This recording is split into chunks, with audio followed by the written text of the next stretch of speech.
you just saw is a game I've been working on solo for a while now. I haven't shown it to anyone outside a very small circle. This is the first time it's going public, so let's just start from the beginning.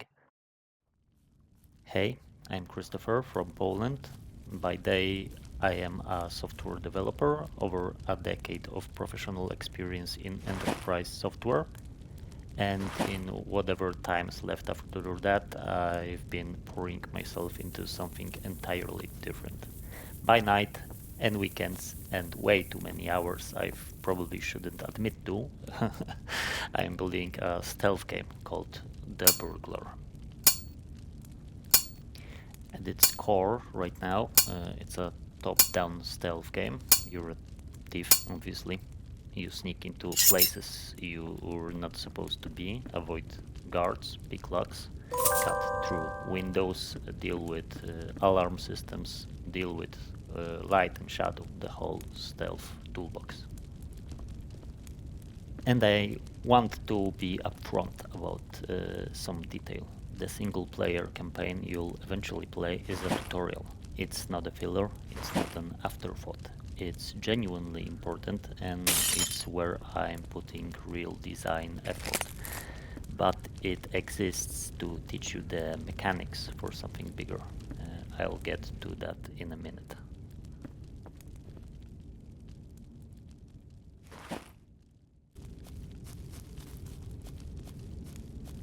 Oh. Oh. So the tool and gadget structure, for example, lockpicks, crowbars, wedges, glass cutters, the whole Burglar's kit, Toolkit fantasy. That's just straight up Thief the Dark Project and Thief the Metal Age on steroids. I wanted the tension of committing to a tool and hoping it works, not just holding a button. Basically, all the tools you will be using have its flaws and Oh. require some skills to use. Also, most Oh. of the challenges give you number of alternative approaches depending on your play style. If you will look at the bottom of the screen for a second, you will see the lightning gem, which is inspired by Thief with a number of states of the lightning that affects the visibility of the character. But the way I handle sound, visualizing how far your noise actually travels just on the left and on the right side of the lightning gem. This indicator is showing what a guard could see, and this is probably recognized by some of the gamers. It's inspired by Splinter Cell. So I always loved games that turn an invisible system into something you can actually read and plan around instead of just guessing. And this is why basically every tool has its own mini game and not just a progress bar. In most of the cases, they are actual small challenges that mix a bit of logic with a bit of manual dexterity, timing, rhythm, precision. Because I wanted using a tool to feel like a skill and not a weight. If you combine the challenge of solving them with the direct pressure of guards that pass you during the patrol route and you're making additional noise, this makes the challenge even better.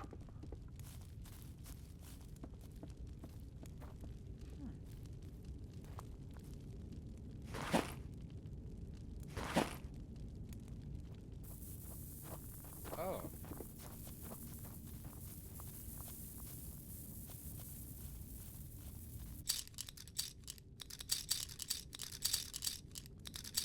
Okay, let's call out the elephant in the room. Stealth fans are a specific kind of players.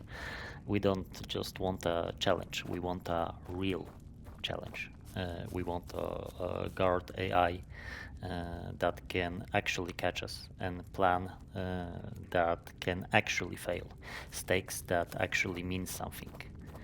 And here's the thing about single player stealth games. No matter how good the AI is, you eventually learn its patterns. It stops being unpredictable and stops being a challenge. So my Oh. real answer to that is make the opponent a real person, but let's not play hide and seek.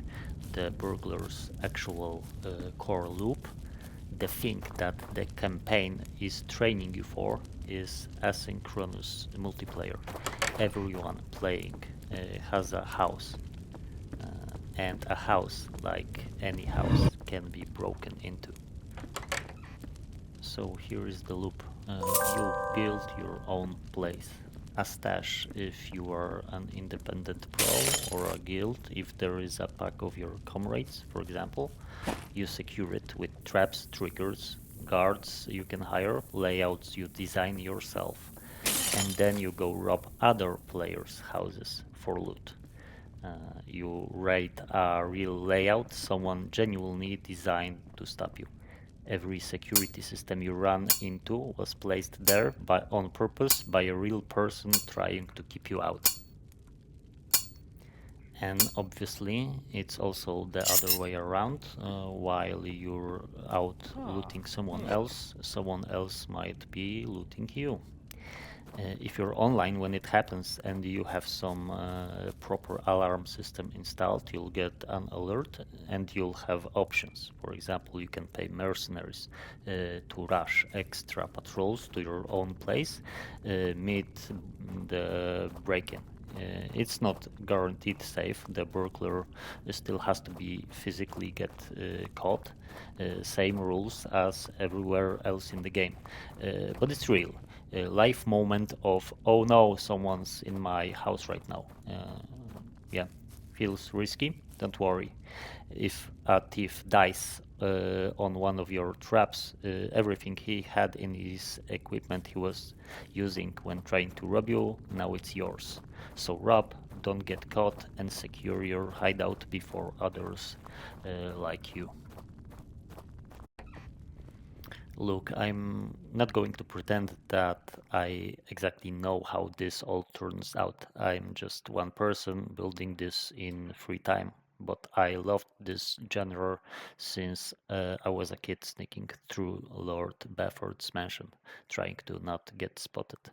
And I rather spend my free time building the stealth game I actually want to play than not build it at all. So that's the Burglar, a stealth tutorial campaign built on everything I love about Thief, Splinter Cell, and Mark of the Ninja.